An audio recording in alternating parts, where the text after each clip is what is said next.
Stop. Stop letting your feelings run your life. You are not your emotions. You are the observer. Right now, your feelings are your master. They dictate your actions, your decisions, and your peace. You react when you should act. This ends today. This is not a suggestion, it is a command. You will learn the science of emotional detachment. You will learn to observe your anger, your fear, and your joy as simple data. This is the only path to mental clarity. Do not get distracted. Your transformation starts now. Let's begin. We start by identifying the prison. It's the one you live in every single day. You don't see the bars, you don't hear the lock, but you feel the chains. This prison is emotional reactivity. This is the state you live in now. This is your default. This is the automatic, unthinking, chaotic state that rules your life. Every time you lose control, every time you lash out in anger, every time you shrink in fear, every time you are consumed by jealousy or defensiveness, you are not acting, you are reacting. You are living life as a puppet, and your emotions are pulling the strings. You have been conditioned to believe this is normal. You have been told this is just being human. That is a lie. It is a lie that keeps you weak. It is a lie that keeps you trapped. This prison is of your own making. And every time you react without thinking, you are strengthening the bars. You are hammering the lock. You are proving to yourself over and over that you are not in command of your own mind. This is not a conscious choice. It is an automatic reflex. It is a program running in the background of your mind, a program you never consented to. Stimulus, response. Trigger, explosion. Cause, effect. Someone cuts you off in traffic, you explode in rage. Someone criticizes your work, you collapse in shame or boil with defensiveness. Someone questions your opinion, you feel an immediate hot spike of anger. You have given the keys to your internal state to everyone and everything but yourself. Your peace, your focus, your very sense of self are held hostage by the random events of the world and the careless words of other people. This is not strength. This is the definition of weakness. Let's be perfectly clear. Let's call this the ruined day. You know exactly what I'm talking about. You have experienced this, perhaps even this morning. You wake up, the day is yours. You have plans, you have focus, you have a mission. Then it happens. A single event. A 30-second interaction. Maybe it's an email from your boss, short and critical. Maybe it's a coworker who makes a passive-aggressive comment in the morning meeting. Maybe it's a family member who brings up an old argument. Maybe it's just someone on social media, a total stranger, leaving a stupid anonymous comment on your post. A minor, insignificant event in the grand scheme of your life. But what happens? The collapse. That one event becomes your entire reality. The focus is gone, the mission is gone, your entire internal state is hijacked. You can't focus on your work. You're replaying the comment over and over. You're crafting the perfect, angry response in your head. You're feeling the injustice, the anger, the frustration. Your mood is dark. Your energy is gone. You snap at the next person who speaks to you. Your entire day is now ruined. It is defined by that one single trigger. One person, in 1 second, was handed the remote control to your entire being, and you let them. You gave them that power. You willingly handed over the keys to your own mind and allowed them to set the temperature of your day. That is not freedom. That is slavery. You have become a slave to the opinions of others, a slave to the minor inconveniences of the world. Your peace is conditional. It depends on everyone else behaving perfectly. It depends on traffic being clear. It depends on your boss being in a good mood. That is a life of chaos. That is the prison. You do this because you have been trained to. You have been trained to believe that your emotional reaction is you. You think, I am angry. You do not think, I am experiencing anger. That's the key. You have fused your identity with the temporary chemical reaction in your body. It's not about stopping feelings. This is not about becoming a robot. This is not about apathy. It's about discipline. It's about control. You have a choice. You always have a choice. You just haven't been exercising it. Here is the first truth you must accept. Write it down. Burn it into your mind. Reaction is weakness. Observation is power. Let me repeat that. Reaction is weakness. Observation is power. Your reaction is the enemy. The external event is not the enemy. The traffic is not the enemy. The critical comment is not the enemy. The person who insulted you is not the enemy. Your uncontrolled, automatic, undisciplined reaction is the enemy. That is the only thing you must conquer. So, what is the first step? The first step is not to escape. You cannot escape a prison you do not see. The first step is radical, brutal honesty. You must see the bars. You must admit you are a prisoner.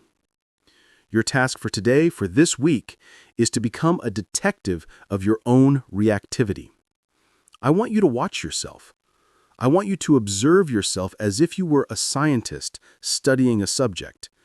When you feel that spike of anger, notice it. When you feel that wave of defensiveness, see it. When you feel that sinking feeling of fear, identify it. Do not act on it. Do not judge it. Do not try to fix it. Just observe it. Say to yourself, ah, there it is, the reaction. Interesting. This simple act of noticing is the first time you have ever put a space between the trigger and the response. That space, that tiny 1-second pause, that is where your power lies. That is the gap where freedom begins. This is the work. It is not easy. It is not comfortable. It requires you to look at your own weakness. But you must. You must see the prison to escape it. You must recognize that your reactions are the real enemy. Everything else is just noise. Your new mantra is simple. Reaction is weakness. Observation is power. Say it, believe it, practice it. You have taken the first step. You have identified the prison. You have admitted you are the one strengthening the bars every time you react.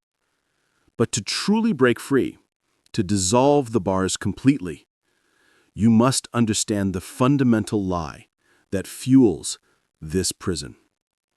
You must shatter the illusion that you and your feelings are one and the same.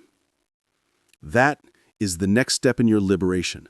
That is how we begin to build the mental clarity you are here for. That is what we will shatter in the next chapter. In the last chapter, we identified the prison of emotional reactivity. We saw the bars, the automatic, uncontrolled anger, the shrinking fear, the ruined day. But why are you trapped? Why does that critical comment, that small inconvenience, have the power to ruin your entire day? How can one stranger, in 1 second, hijack your entire mind? It is because you are living a lie. It is a lie you were taught so early, you don't even recognize it as a lie. You believe it is the truth. The lie is this, that you are your feelings. When anger rises, you point to it and say, that is me. When fear rises, you point to it and say, I am afraid. When sadness rises, you believe, I am sad. This is the fundamental error. This is the catastrophic mistake in perception that keeps you in chains. This is the source code of your reactivity. Today, right now, we delete that code. You must accept this fundamental, non-negotiable truth. Your emotions are not you. Let me say that again.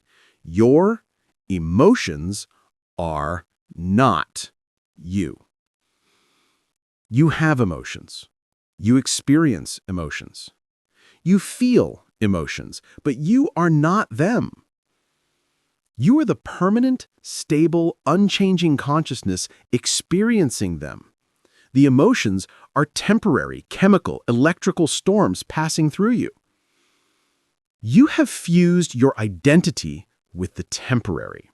You have mistaken the visitor for the owner of the house. You have confused the sensation with yourself. That's the key. As long as you believe, I am this anger, you have no choice but to act it out. You have no choice but to be reactive. If you are the anger, then to not be angry would be a form of self-betrayal. You are simply being authentic to the feeling. This is a trap. This is not authenticity. This is identity fusion. This is the weakness that Chapter 1 exposed. We are going to break this fusion, and we are going to use one powerful, central analogy. This is the image you will return to for the rest of your life. This is the sky and the clouds. Think about your emotions, all of them. Anger, joy, fear, sadness, envy, excitement. These are the clouds. What are clouds? They are temporary. They are formations of vapor. They drift in. They look solid, dark, and permanent. A storm cloud can block out the entire sun. It can feel all-encompassing. It can unleash rain and thunder. But what happens to every single cloud? It passes. It always passes. It dissolves. It changes shape. It moves on. No cloud is permanent. Now, what is the sky? The sky is you. You are the sky. The sky is the vast, clear, permanent open space in which the clouds appear. When a dark storm cloud, a cloud of anger, a cloud of fear rolls in, what happens to the sky? Does the sky become the storm? Does the sky panic? Does the sky get ruined? No. The sky is not harmed by the cloud. The sky is not changed by the cloud. The sky does not resist the cloud. The sky simply allows the cloud to be there. The sky observes the cloud. The sky holds the cloud, and then it releases the cloud. And when the cloud is gone, the sky is still there, vast, clear, blue, unchanged, untouched. You have spent your entire life identifying with the cloud. When a dark storm of anger appears on your horizon, you have been trained to point to it and say, "That is me. I am the storm." You have been running around as the cloud, believing you are this temporary, volatile, reactive thing. This is the error. You are the sky. You are the permanent, stable, clear awareness. Your emotions are just the weather. The weather is not you. It is just something you are experiencing. You have a choice. You can stop identifying with the temporary weather and start identifying with the permanent, powerful sky. This is not just a nice metaphor. This is a practical psychological tool. This is the discipline. Your new practice begins now. It is a mantra. It is a tool. It is the blade you will use to cut the fusion between you, the sky, and the emotion, the cloud. The mantra is, I am the observer, not the feeling. You will drill this into your mind until it is an automatic truth. When anger floods your system and your old programming screams, I am angry, You will stop. You will create that 1-second pause we talked about, and you will say, in your mind, I am the observer, not the feeling. I am the sky. This anger is a cloud. I will watch it. I will not become it. When fear grips you, when you feel that cold, sinking feeling in your stomach, the old you would say, I am scared. The new you will say, I am the observer, not the feeling. I am the sky. This fear is a cloud. I see it. It is data. It is not me. This separation, this disidentification, is the only path to mental clarity. It's not about stopping the feeling. The sky does not fight the clouds. It's not about denying the feeling. That is suppression. That is weakness. It's about discipline. It's about perspective. It's about observing the feeling without becoming the feeling. Here is your transformation. Your new behavioral instruction. You must stop using the language of fusion. You must stop saying, I am angry. You must stop saying, I am sad. You must stop saying, I am afraid. This language reinforces the prison. This language is the prison. You're strengthening the bars every time you speak it. From this moment forward, you will change your language. This is non-negotiable. Your new language is the language of observation. Instead of, I am angry, you will say, I feel anger, or I notice anger arising. Instead of, I am sad, you will say, I am experiencing a wave of sadness. Do you see the difference? I am angry is an identity. It is a fact about you. I feel anger is an experience. It is a temporary event that is happening to you. This is not semantics. This is a radical, life-altering shift in identity. You move from being the victim of the cloud to being the observer of the cloud. You move from being the effect to the consciousness watching the effect. That's the key. This is the discipline. This is the work. It will feel unnatural at first. Your old programming is strong, but you will be stronger. You will practice this every single day.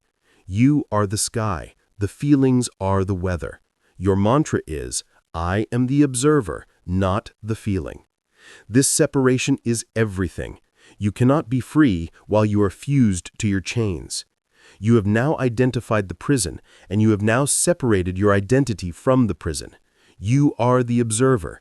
The emotions are the data. But what do we do with this data?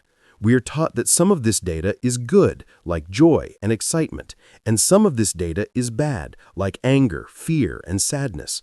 This judgment, this labeling, is the next trap. It's the lie that pulls you right back into the storm.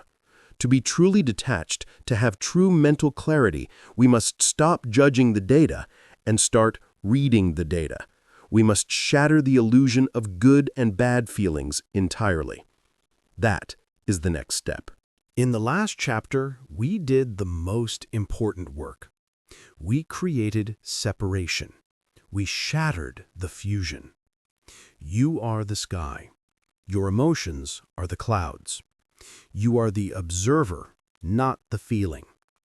But this separation is immediately threatened by a second lie, a deeper, more subtle program. As soon as you observe the cloud, a voice in your head instantly judges it. Oh, that's joy. That's a good cloud. I want more of that. Oh, that's anger. That's a bad cloud. Make it go away. I shouldn't be feeling this. This is the next trap. This is the myth of good and bad feelings. This judgment, this automatic labeling, is what keeps you trapped in the prison of reactivity. It is the second layer of chains. As long as you are judging your feelings, you are still being controlled by them. This is what you have been taught. Joy, excitement, love, confidence, these are good. Anger, fear, sadness, doubt, these are bad. Your entire life has been a stupid, exhausting game of trying to chase the good feelings and run from the bad ones. This is a game you will never win. This game is the prison. Let's talk about good feelings. You cling to them. You grasp at them. You get a moment of joy, and your first thought is, how do I keep this? How do I stop this from leaving? You are no longer experiencing joy, you are fearing its loss. You have become reactive to your own joy. You have made your peace conditional on feeling good. That's the key. The chase for happiness is the greatest source of your misery because it is a state of constant, desperate clinging. Now let's talk about bad feelings. You treat them like enemies. When anger rises, what do? You feel guilty for it. I shouldn't be angry. You try to suppress it. You deny it. You pretend it isn't there. You judge yourself for having a completely natural human signal. You are now feeling bad about feeling bad. This is reactivity, layered on top of reactivity. It is chaos. This entire framework is wrong. It is a lie. We are here for mental clarity. We are here for truth. And the truth is this: there are no good emotions and there are no bad emotions. There is only data. Your emotions are not good or bad. They are simply information. They are a guidance system. They are the neutral, objective feedback from your mind and body. You have been ignoring the messages, and instead you've been shooting the messenger. Your transformation requires a radical reframe. You must stop being a judge, and you must start being a scientist. A scientist does not judge the data. A scientist does not get angry at the data. A scientist reads the data.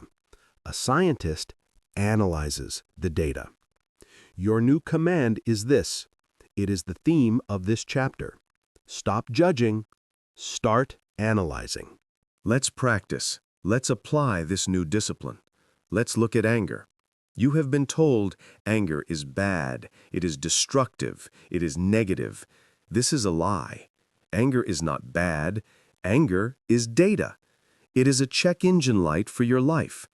Anger is simply a signal. It is a powerful, energetic message that a boundary has been crossed, a value has been violated, an injustice has been perceived. The data of anger is telling you, pay attention. Something here is not right. A line has been crossed. The old you, the reactive you, would either become the anger, explode, or suppress the anger, implode. Both are weak. Both are useless. The new you, the observer, sees the anger cloud roll in. You do not judge it. You analyze it. You say, this is anger. What is the data? What boundary was crossed? What value was ignored? Anger is not bad. It is energy for change. It is fuel to fix a problem. You stop judging it and start using it. Let's look at fear. You have been told fear is weakness. This is a lie. Fear is not bad. Fear is data. It is your mind's ancient, powerful survival system perceiving a threat. The data of fear is telling you, pay attention, be careful, prepare. This threat may be physical. It may be social, fear of rejection. It may be emotional, fear of failure. The old you would become the fear, paralyzed, or run from the fear, avoidance. The new you, the scientist, says, this is fear. I observe it. What is the perceived threat? Is it real? If it is real, what is the action required? If it is not real, it is just a cloud. I will watch it pass. You stop judging, you start analyzing. This applies to everything. Sadness is not bad, it is data that you have experienced a loss. Its message is to slow down, to process, to heal. Joy is not good, it is data. It is a signal that your actions are aligned with your values.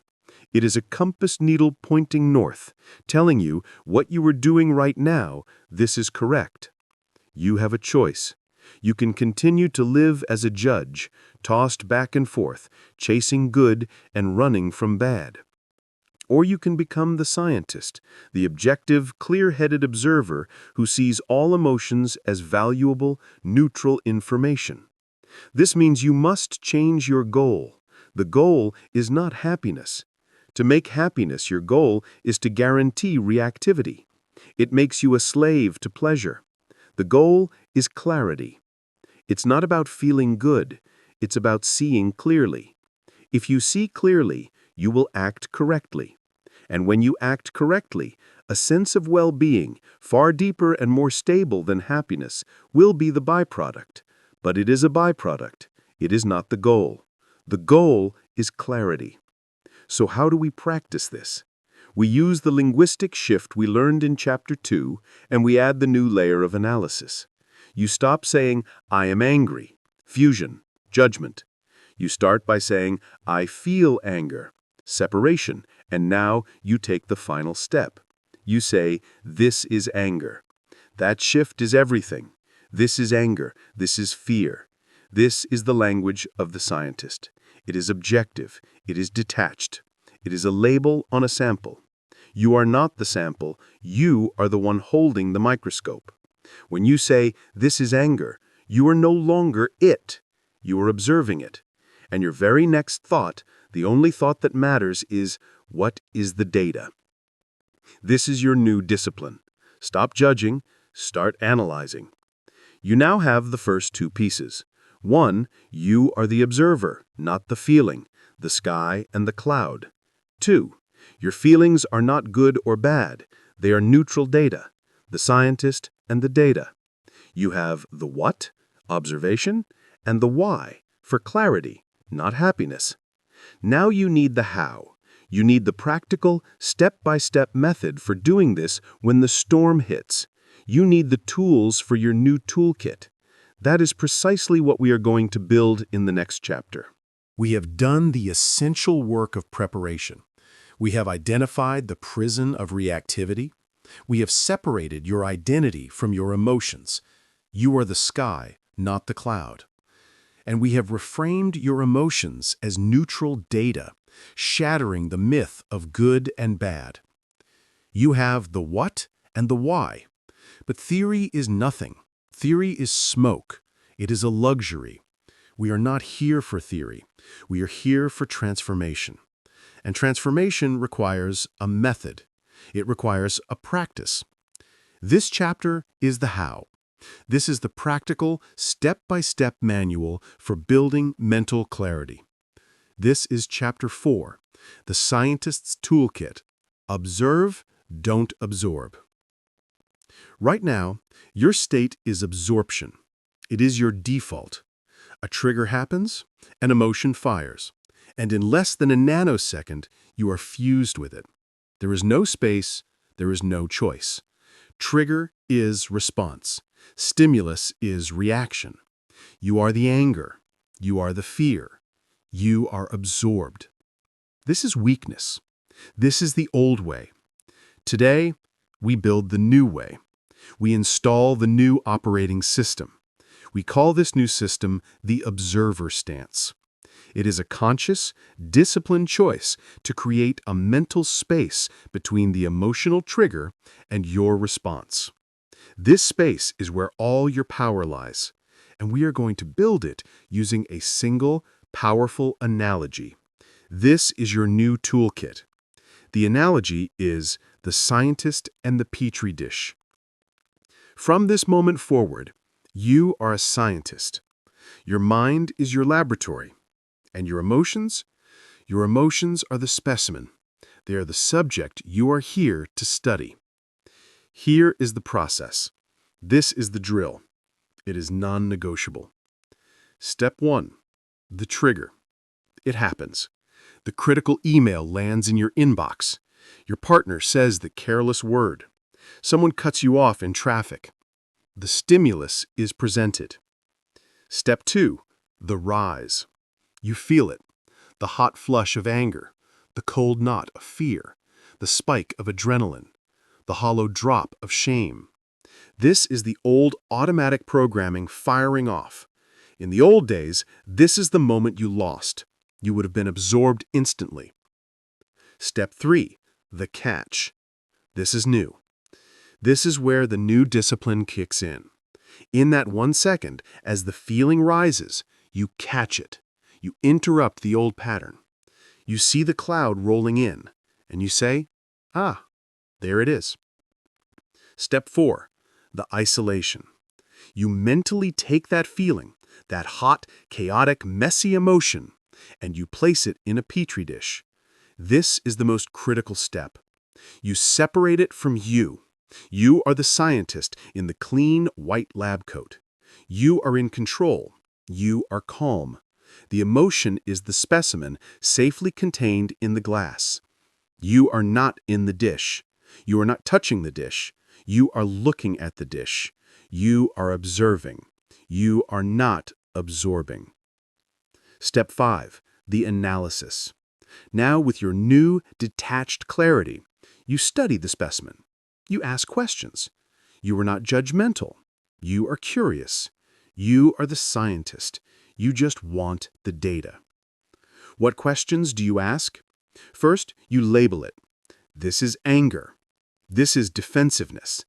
This is fear of rejection. Giving it a name takes away its power. You are not it. You are observing it. Second, you analyze its properties. Where is it in my body? Interesting. I feel a tightness in my chest. My stomach is knotted. I notice my face is hot. You are just noting the physical data. Third, you analyze its thoughts. This is the most important part. Emotions always come with thoughts. The emotion is the fuel. The thoughts are the story. You will observe these thoughts as if they are scrolling by on a screen. You do not have to believe them. They are just part of the specimen. Note, the thought, "This is unfair," has arisen. Note, the thought, "I am a failure," is present. Note, a strong desire to type an angry email is occurring. You are noting this. You are not doing it. You are the scientist, writing on a clipboard. Subject is displaying defensive thoughts. You are observing. You are not absorbing. That's the key. Let's run the drill. Common trigger, the social media scroll. You are scrolling. You see someone from your past. They have the success you want, the perfect house, the perfect job. The old you, the absorbed you, feels a sinking pit of envy and self-doubt. This becomes your reality. My life is terrible. I am a failure. I am behind. You close the app, feeling worthless. You have been poisoned by the data. The new you, the scientist, does this. Trigger. You see the post. Rise. You feel the hot, sick-in-your-stomach feeling of envy. Catch. Ah, there it is. Isolate. You place that envy in the petri dish. You are the scientist. It is the specimen. Analyze. Label. Envy. Note. A feeling of less than. Note. Physical sensation of a sinking stomach. Note, thoughts are, I'm behind. My life is not good enough. You observe these thoughts. You do not become them. You see them as the symptom of the envy specimen. And you say, interesting. Because you are not in the dish, you have a choice. You are not absorbed. You can choose to close the app. You can choose to remind yourself of your own mission. You are in control. Observe, don't absorb. This is a muscle. This is not a one-time fix. This is a practice. You have not practiced this. Your absorption muscle is strong. Your observation muscle is weak. You will fail at this. You will get hijacked. You will get absorbed. You will spill the petri dish and find yourself covered in the anger. When this happens, you do not judge yourself. Chapter 3. You do not say, I am a failure. You simply notice. You say, I was absorbed.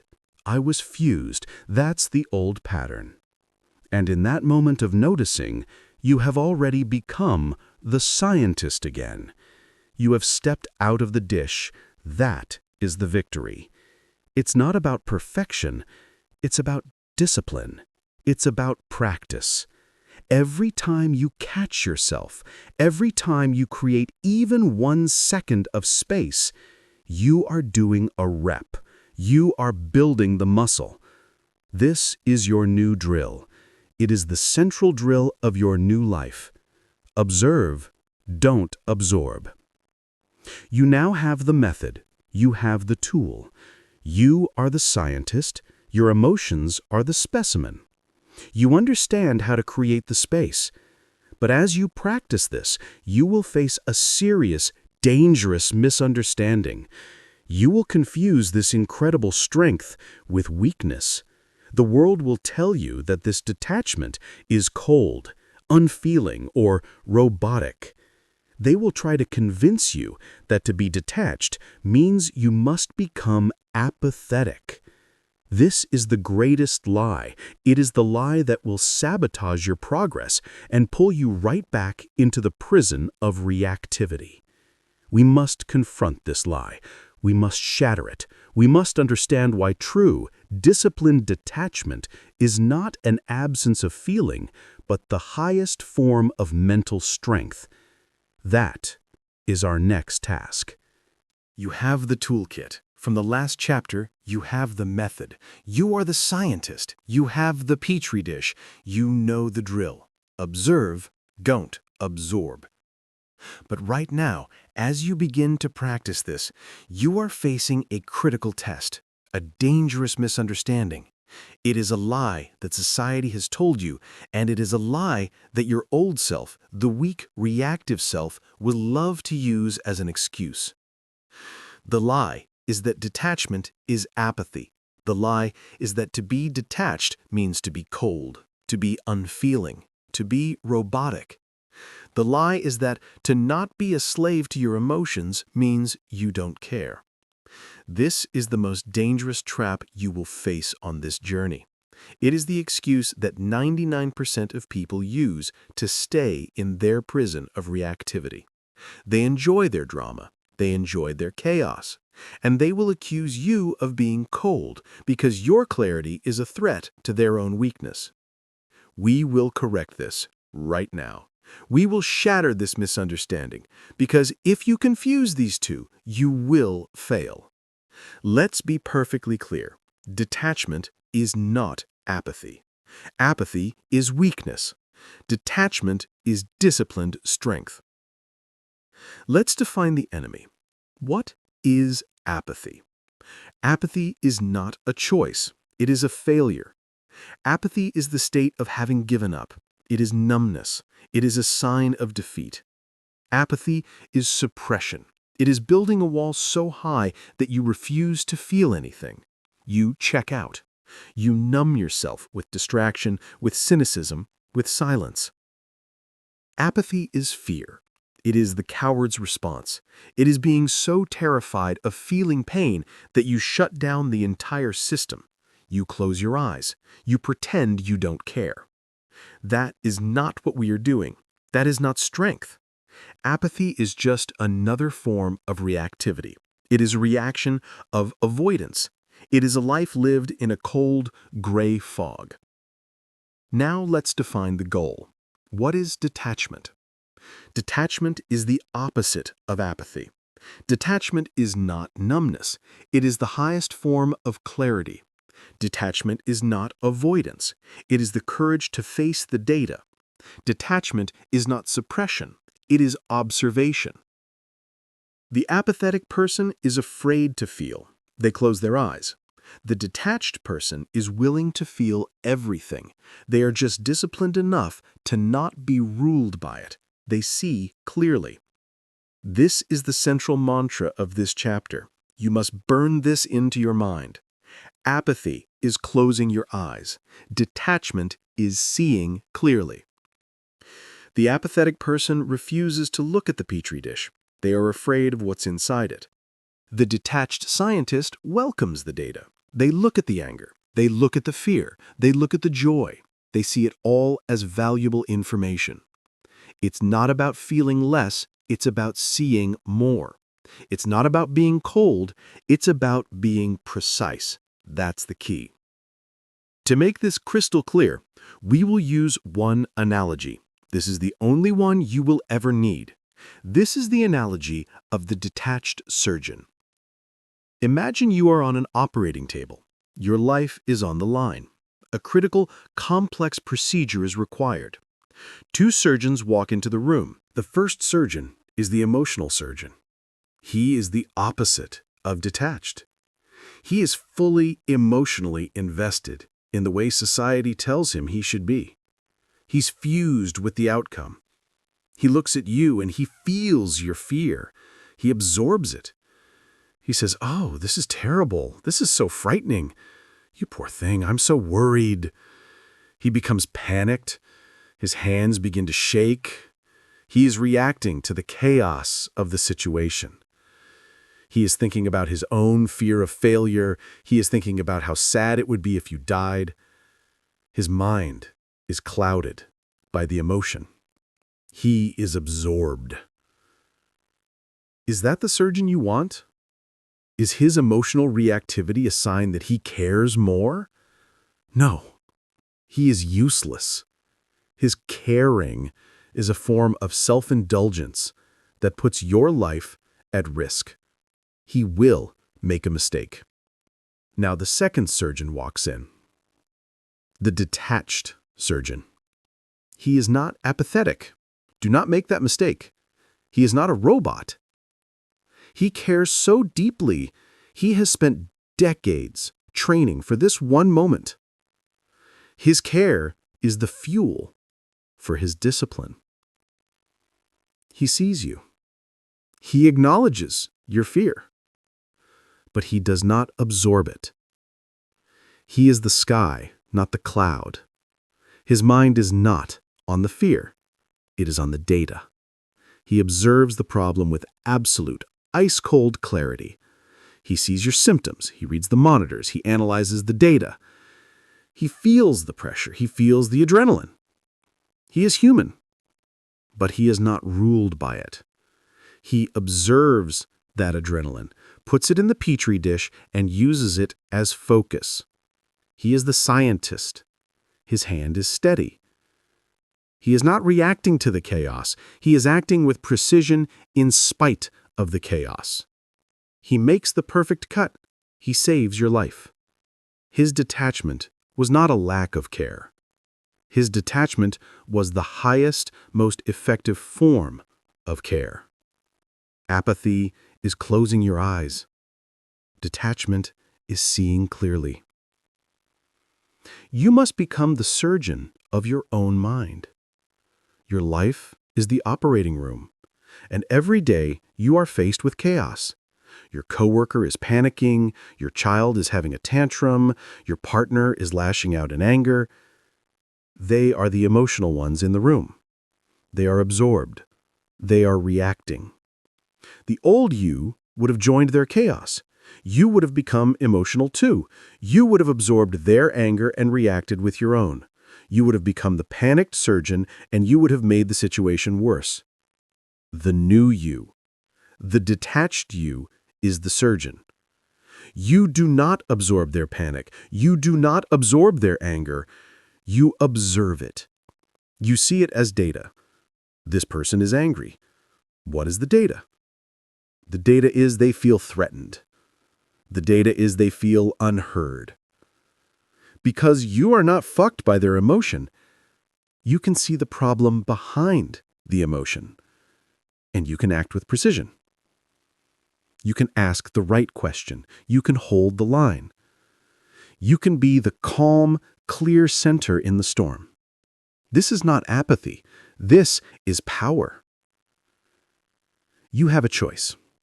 You can stop confusing this disciplined strength with the weakness of apathy. You don't need anyone's permission to be the clear-headed one in the room. Detachment is not avoiding life. It is the only way to fully engage with it. You are more present, not less. You feel the emotion fully. You see it. You analyze it. But you do not become it. You are the surgeon. You are not the chaos. This is the goal. This is the discipline. You now understand the method. You are the scientist.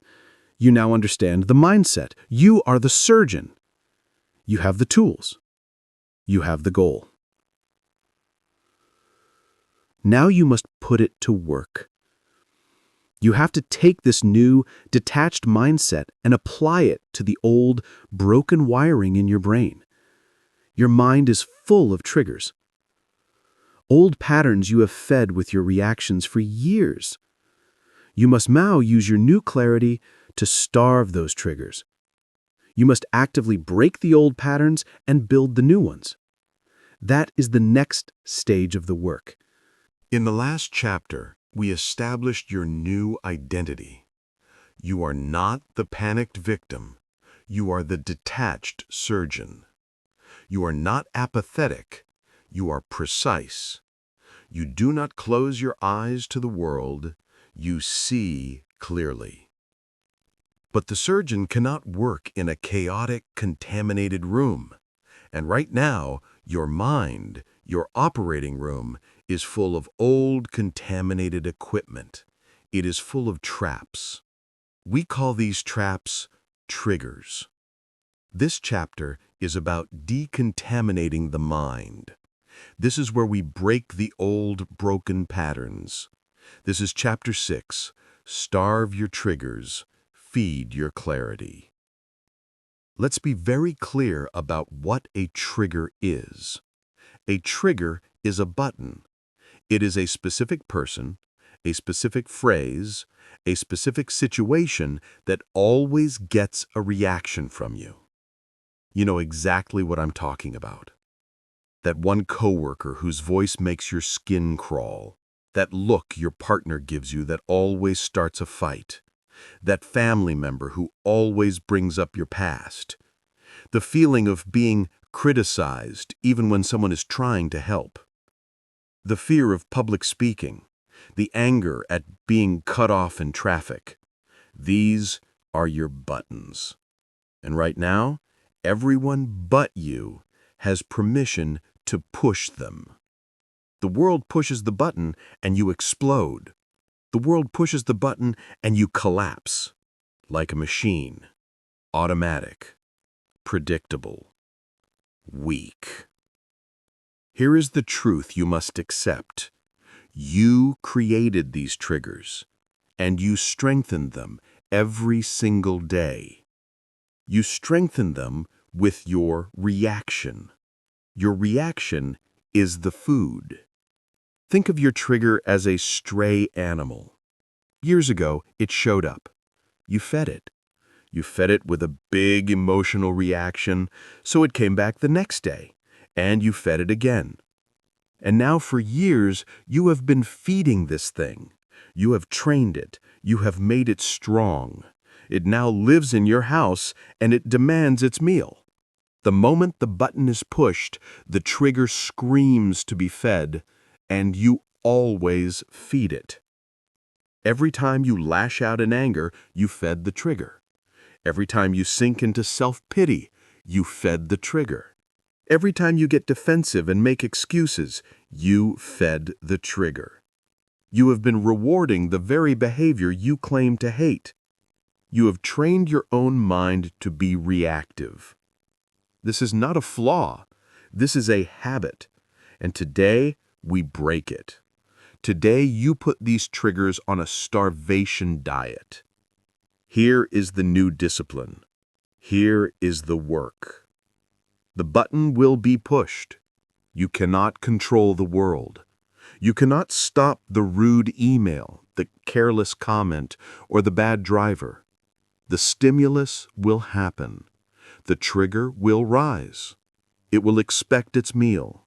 It will demand its food, your automatic emotional explosion. And you will pause. You, the new you, the scientist, the surgeon, will observe it. You will see the trigger. You will feel the urge to react. You will feel the heat. You will feel the defensiveness. You will feel the anger. You will take that urge and you will place it in the petri dish. Chapter 4. You will look at it and you will not act. You will starve it. You will deny it the meal. You will observe the urge and you will let it pass. This is the central command of your new life. Interrupt the pattern. That's it. That is the entire job. Interrupt the pattern. The trigger wants the explosion. You will give it silence. The trigger wants your defensiveness. You will give it observation. The trigger wants your reactivity. You will give it clarity. The first time you do this, the trigger will be confused. It will scream louder. The urge will feel overwhelming. This is the moment of choice. You have a choice. You always have a choice. You can feed the old weak pattern, or you can feed the new strong discipline. You must starve the old pathway and feed the new one. This is not a metaphor. This is neuroscience. Your brain is a network of roads. Your old reactive pattern, that anger, that defensiveness, is a 10-lane superhighway. The button is pushed and your reaction flies down that highway at 100 miles per hour. It's automatic. You don't even think. It is a reflex.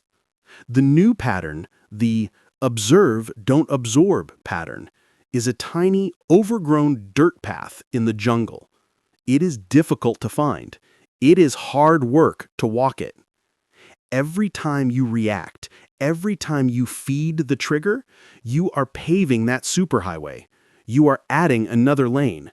You are making the weak pattern stronger.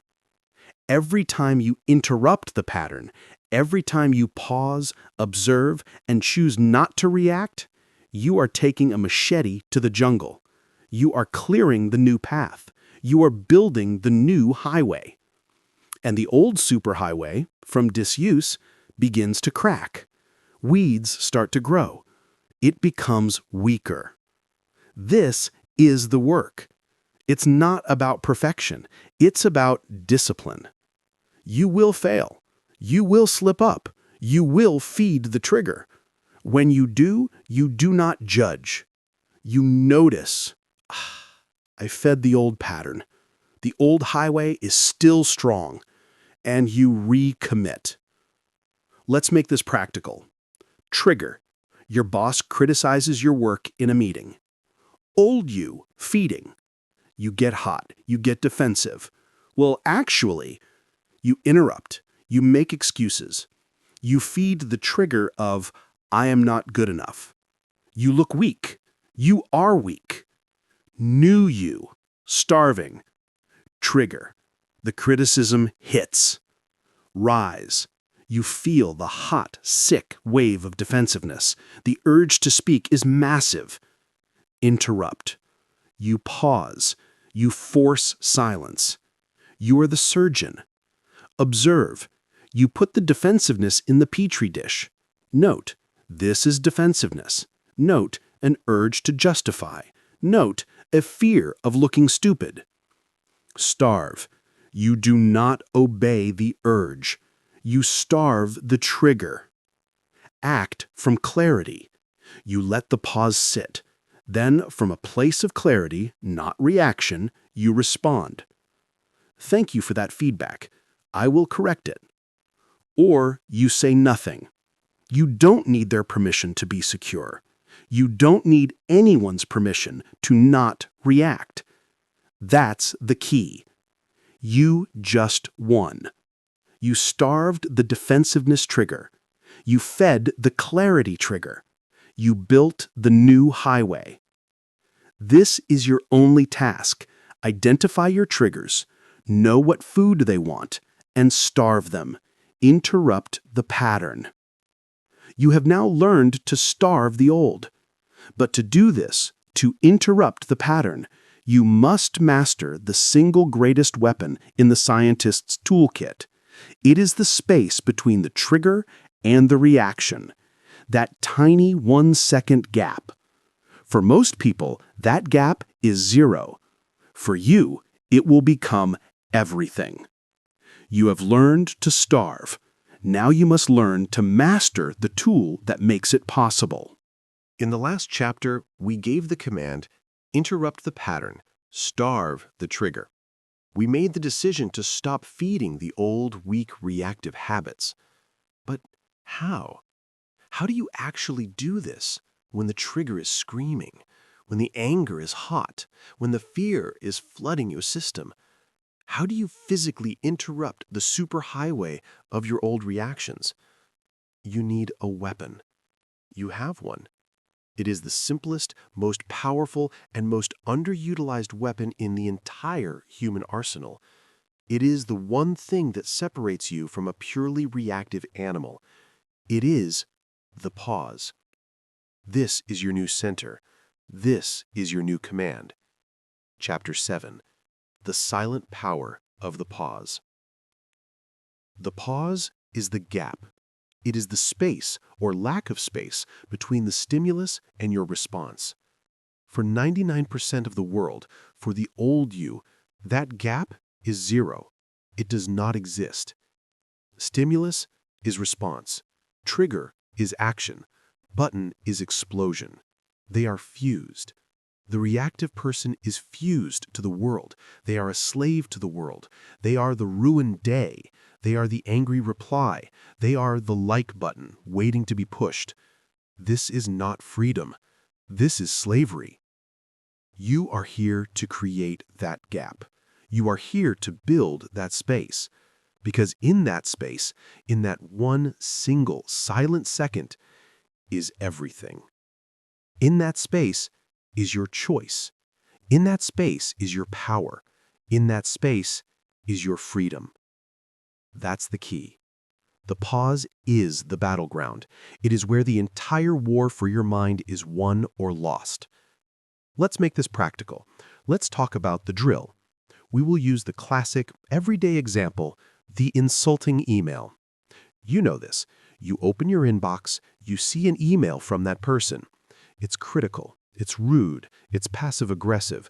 It might be a direct attack. You read it, and the rise begins. Chapter 4. The old you, the gap is 0. Before you even finish the email, your blood is hot. Your heart is pounding. Your hands are on the keyboard. Your fingers are flying. You are reacting. You are fused to the anger. You write a long, furious, defensive, how dare you reply. You justify, you explain, you attack back. You are absorbed by the emotion. Your finger hovers over the send button. There is a rush of energy. The trigger demands its food. You click send, and for 1 second you feel a hit of self-righteousness, and then regret. You just fed the trigger. You just poured concrete on the old, weak highway. You didn't solve the problem, you escalated it. You lost. You gave your power away to a few lines of text on a screen. You were a slave to the email. The new you operates from discipline.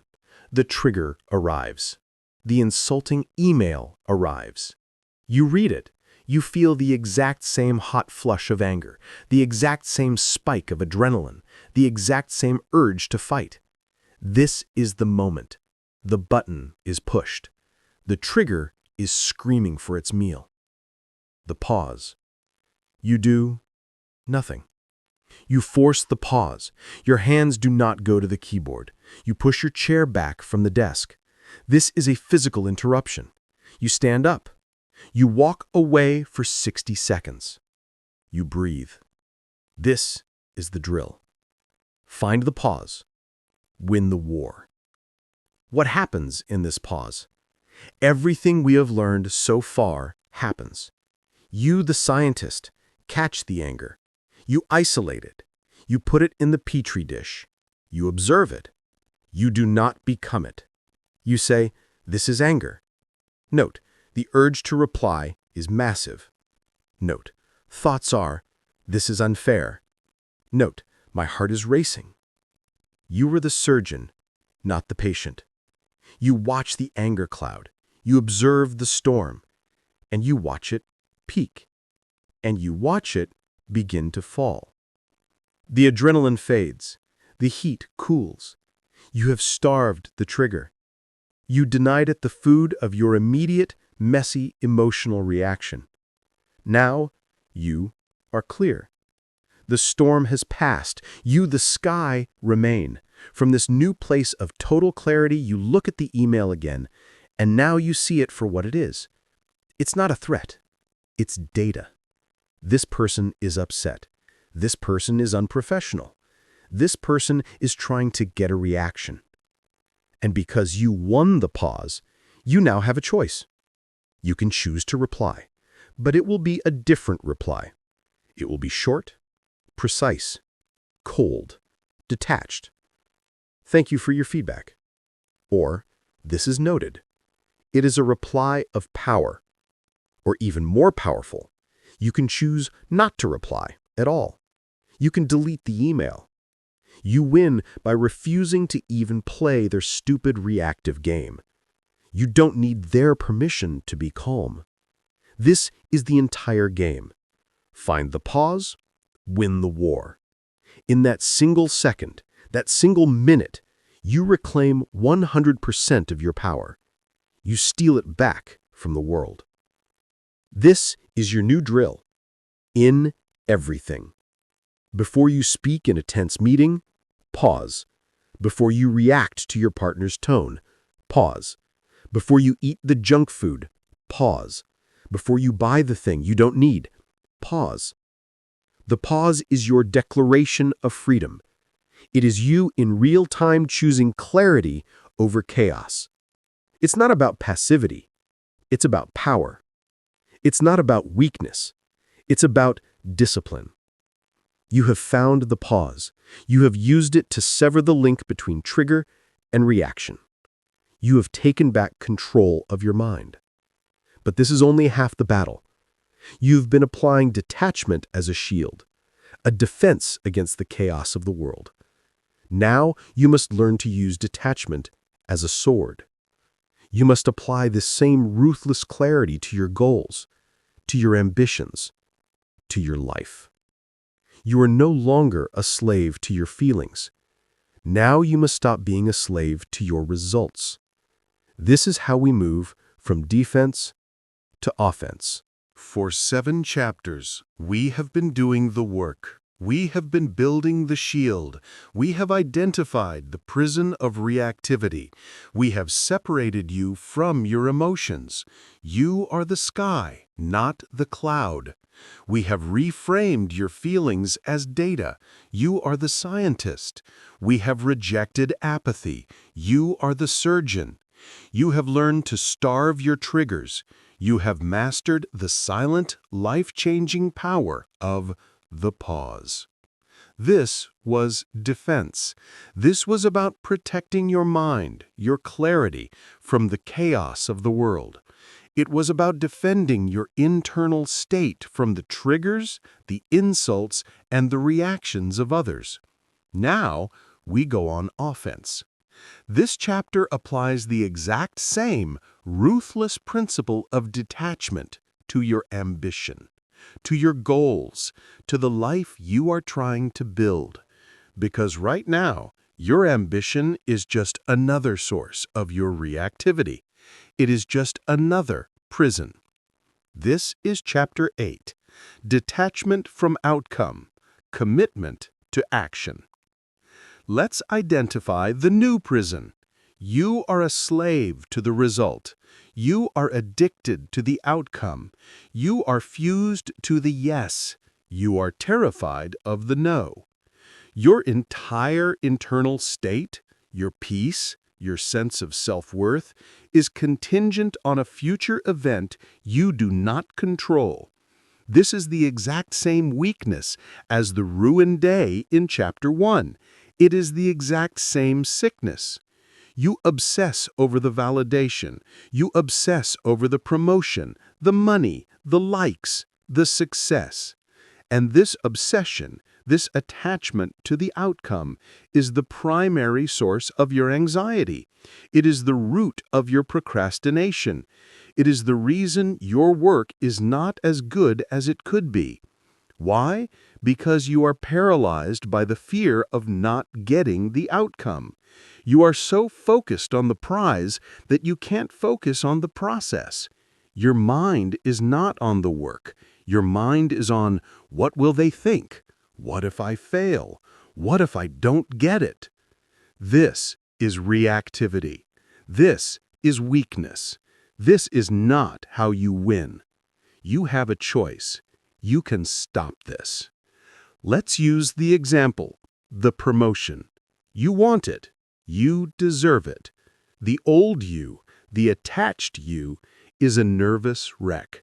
You obsess over the decision, which you cannot control. You spend your days analyzing your boss's mood. You read into every single email. You are trying to manage perceptions, to politic your way to the top. Your work is tainted by this neediness. It is anxious work. You are reacting to the possibility of the outcome. This is a pathetic way to live. This is weak. The new you, the detached you, operates from a place of power. You also want the promotion, but you immediately separate the world into two columns. Things I cannot control, things I can control. The final yes or no from your boss? That goes firmly in the cannot control column. So you will spend zero mental energy obsessing over it. You will detach from it. What is in your control? The work, the quality of your presentation, the standards you set for yourself, your effort, your discipline, your professionalism, your actions. So, you make a choice. You will become ruthlessly, 100% non-negotiably committed to the action. You will become detached from the outcome. This is the new mantra. This is the warrior's mindset. Commit to the process, detach from the prize. Let's say that again. Commit to the process, detach from the prize. The old you was committed to the prize and hated the process. The new you is obsessed with the process. The prize is irrelevant. You don't need their permission to be excellent. You don't need their validation to do your best work. That's the key. Your win for the day is no longer, did I get the promotion? Your win is, did I do my work today with absolute, uncompromising excellence? That is a win you can control. That is a win you can get every single day. Now, here is the paradox. Here is the secret that the reactive world will never understand. When you truly detach from the outcome, you become unstoppable. When you stop needing the prize, you are infinitely more likely to get it. Why? Because your work becomes pure. It is not tainted by neediness. It is not weakened by anxiety. You are not asking for validation. You are operating from a place of it. You are the surgeon, focused only on the precision of the cut. People respect this. They are drawn to this. Confidence is not hoping for a good outcome. Confidence is knowing your process is superior. You will get the promotion, or you will get a better one somewhere else. It doesn't matter, because your standard is internal. You have already won. This is your new transformation. You must apply this to everything. Stop obsessing over the number on the scale. Outcome. Start obsessing over the workout and the meal you are eating right now. Action. Stop obsessing over making $1 million. Outcome. Start obsessing over the customer you are serving today. Action. Stop obsessing over getting the like. Outcome. Start obsessing over creating the best possible work. Action. It's not about flaw. It's not about neediness. It's about discipline. Your mental clarity comes from one source, focusing only on what you can control. Your effort, your standards, your actions. You have made the shift. You have taken the principles of mental clarity and applied them as a sword to build your life. You have detached from your internal reactions. You have detached from your external results. You are building an impenetrable fortress of clarity and power. You are the scientist. You are the surgeon. You are the warrior. But you do not live in a vacuum. You live in the world. You are surrounded by the reactive. You are surrounded by the panicked. You are surrounded by the chaos of other people. How do you hold this line? How do you maintain this surgical clarity when everyone around you is screaming, panicking, and trying to pull you back into their chaos? That is the final test. That is how you weaponize your clarity. You have done the work. You have built the internal fortress. You have learned to observe, not absorb. You have learned to starve your triggers. You have mastered the pause. You have detached from the outcome and committed to the action. You are the scientist. You are the surgeon. You are the warrior. But you have done this work in a laboratory. You have been training in the quiet of your own mind. Now we take the final step. We take this new, clear, detached mind and we walk into the storm. This is the test. This is not theory. This is application. This is Chapter 9, the detached mind in a reactive world. The world is reactive. The world is addicted to chaos. The people around you, your coworkers, your family, your friends, they are, for the most part, slaves. They are the old you. They live in the prison of emotional reactivity. They are fused to their feelings. They are absorbed by their drama. They are desperate for you to join them. Misery does not just love company, it demands it. Reactivity demands reactivity. Your new clarity, your new calm, your new detachment, they will hate it. It is a mirror to their own weakness. It is a threat to their own chaos. They will test you. They will prod you. They will poke you. They will try with all their might to pull you back into the prison. They will call you cold. They will call you robotic. They will accuse you of not caring. They are begging you to feed their triggers, and your one job is to hold the line. Your one job is to be the anchor. Let's use the first example, the panicked meeting. You are in a room. A project is on fire. A deadline was missed. A client is furious. Look around. What do you see? You see slaves. You see reactivity. The energy is thick with panic. People are blaming. People are making excuses. People are getting defensive. The volume is rising. The chaos is total. This is a room full of absorbed people. The old you. You would be one of them. You would be absorbed by the fear. Am I going to get in trouble? You would get defensive. It wasn't my fault. You would join the blame. Well, his team didn't deliver. You would be part of the problem. You would be feeding the chaos. You would be useless. The new you. You are in the same room, but you are not of it. You are the anchor. You pause. You listen. You observe. You feel the same adrenaline. You feel the same pressure. But you are the surgeon. You observe the pressure. You isolate it in the petri dish. You use it as focus. And you look at the chaos. And for the first time, you do not see anger and fear. You see data. That's the key. When your boss is yelling about the deadline, you do not hear anger. You see the data. He is afraid of the client. His reputation is on the line. When your coworker is getting defensive, you do not hear excuses. You see the data. Her ego is threatened. She is afraid of looking incompetent. You are the only one in the room who is not reacting to the noise. You are the only one reading the data. They are slaves to their feelings. You are the observer of them, and you wait. You let the storm of their reactivity crash around you. You are the sky. They are the clouds. And in a moment of silence, you speak. Your voice is calm, it is clear, it is detached. It cuts through the noise. You do not address their panic. You ignore it. You only address the problem.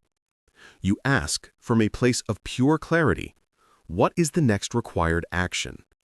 Or, what is the one thing we can solve in the next 10 minutes? What happens? The chaos stops. The panic dies. You have refused to feed it. Your clarity becomes a force. It silences the noise.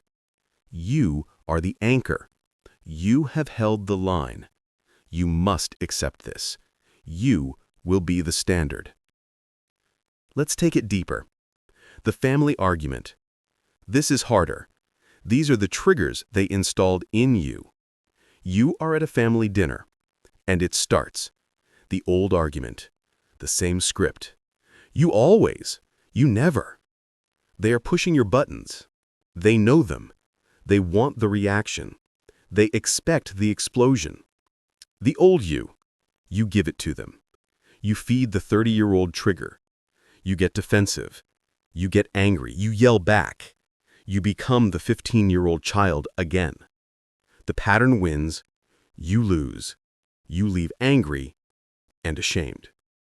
The new you. You pause. You feel the trigger. It is massive. The urge to react is screaming at you. And you observe it.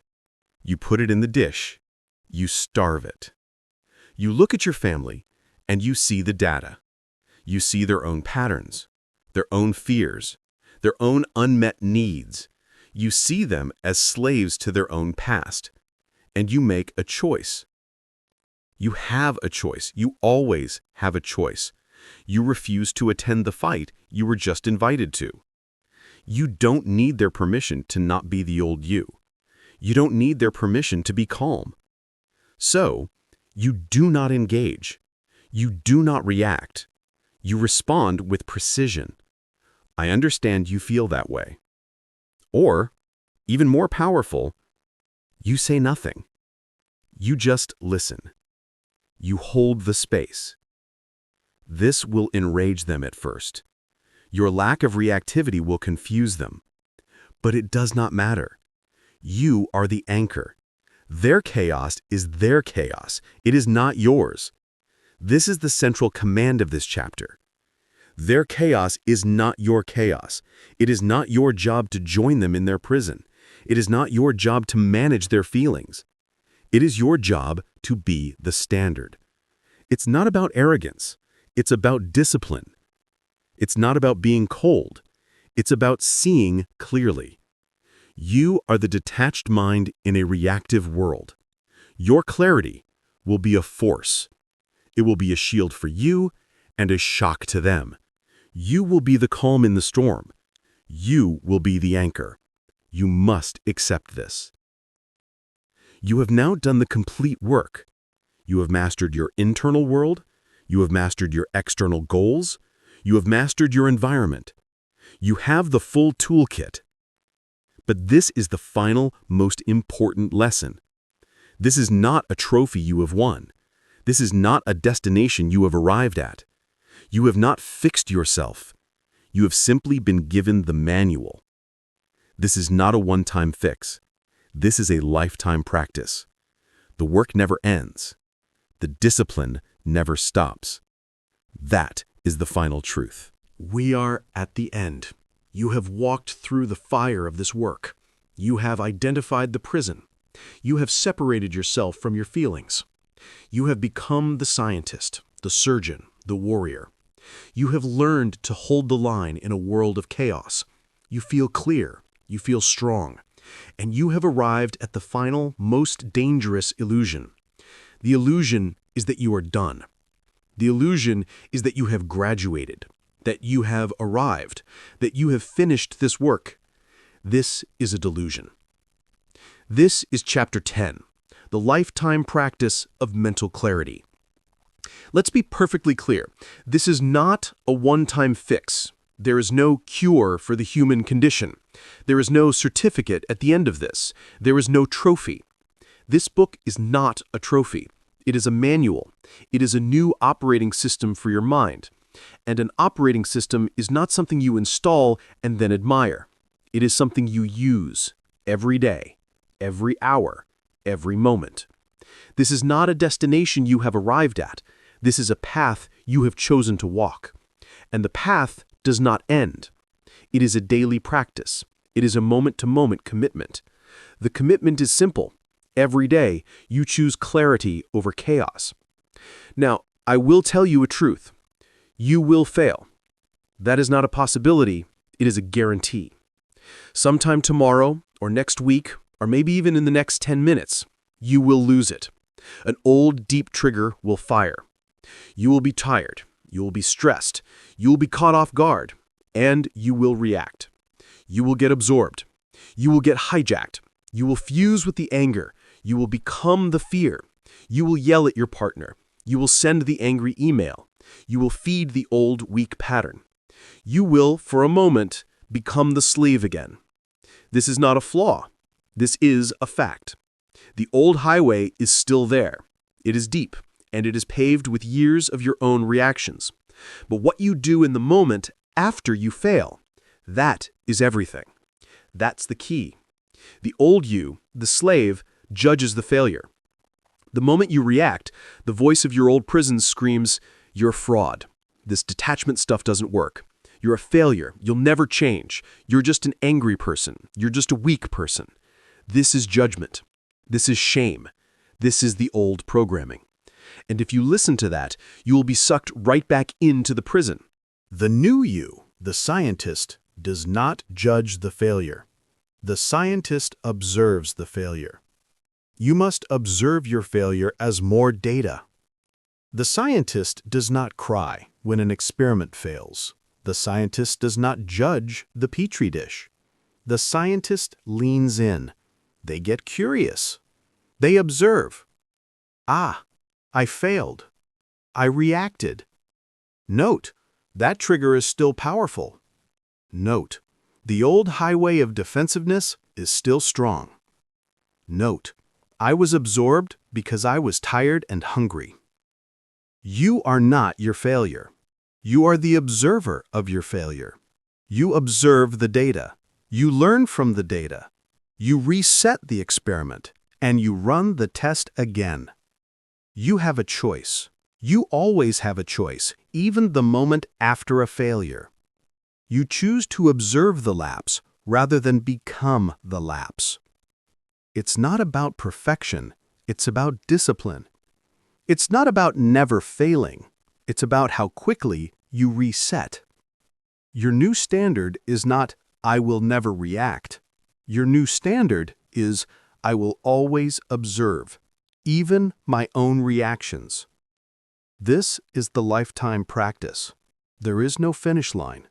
There is no magical day when you will arrive at a state of perfect, permanent, untouchable clarity. That is a fantasy. It is a lie. Life is chaos. The world is reactive. Triggers will always be there. The clouds will always roll in. There is no end to the work. The work is the life.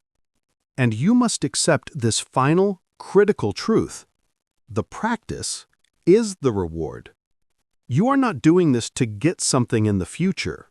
You are not doing this to win some prize. The victory is not in never feeling. The victory is in never being ruled. The act of choosing the pause, that is the victory. The act of observing the anger, not becoming it, that is the victory. The act of detaching from the outcome, that is the victory. Your reward is not a future state. Your reward is right now. It is the clarity you feel in this moment. It is the power you reclaim every time you choose to observe. It is the freedom you earn every time you starve a trigger. You don't need anyone's permission to claim this. You came here seeking an escape. You are leaving here with a discipline. You came here seeking a fix. You are leaving here with a practice. You came here as a slave to your feelings. You are leaving here as the scientist of your own mind. This book is now over, but the work, the real work, the work does not end here. The work begins here. The practice is your life, and your life is the practice. The final command is simple. Every day. You choose clarity over chaos. The work is yours. Start now. You have reached the end. But this is the beginning. You came here a slave. You leave as the scientist. You now know the truth. You are not your emotions. You are the observer. You are the sky, not the cloud. You will stop judging your feelings and start using them. You will see anger, fear, and doubt as simple data. You will no longer react. You will observe. You will pause. You will choose. This is not theory. This is a command. Detachment is not coldness. It is the highest form of clarity. While others are lost in the storm of their own reactivity, you will be the calm center. You will be the one who sees the truth. You will detach from the outcome and commit to the action. This is the path. There is no other. Your challenge is simple. Do not just listen to this. Live this. This book is not finished. It is now your turn to write it with your actions. Go back to chapter 1. Start again. The drill does not end. The practice is the reward. Start now.